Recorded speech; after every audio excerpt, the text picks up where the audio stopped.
Hi, PLT. Firstly, on behalf of everyone from the Purpose team who were given this opportunity to be involved in this initiative, a big thank you. Our group, Missy, Tiffany, and me were asked to focus on capacity planning.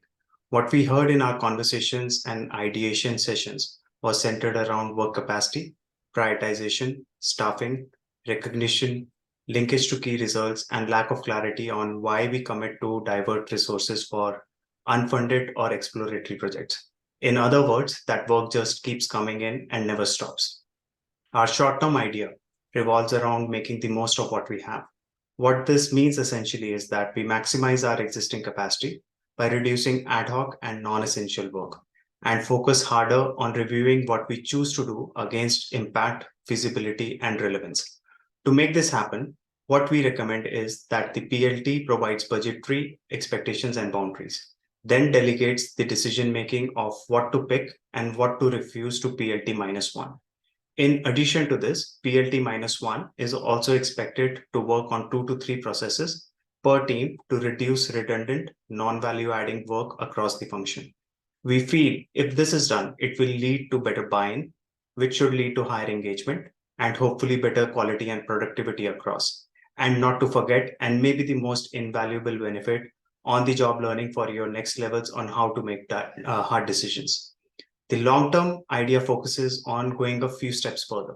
It is about answering some fundamental questions on who we are, what are we made for? Are we division-led or enterprise first? Are we cost or revenue drivers? Based on those, we reevaluate our decision frameworks and capacity planning. Once those are done, create suitable governance models, which should be owned by the functional leaders who are closer to the work and problems they are trying to solve.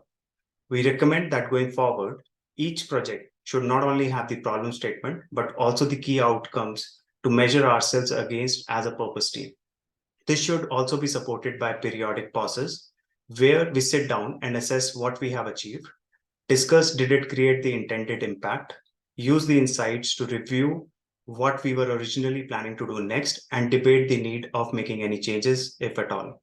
This should hopefully move us towards making choices based on value, expected outcomes, measuring their success and impact, and communicating it regularly to relevant stakeholders and teams.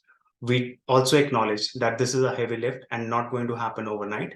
Hence, the proposed principles, if acceptable, should be used for guidance as we enter 2024, finalize the plan by end of 2024 quarter 3, and then roll it out, which hopefully will help us in 2025 and onwards. By doing this, we feel it will bring in clarity of who we are, what we value, what we own, what we drive, bring in predictability, and most importantly, right sizing of work.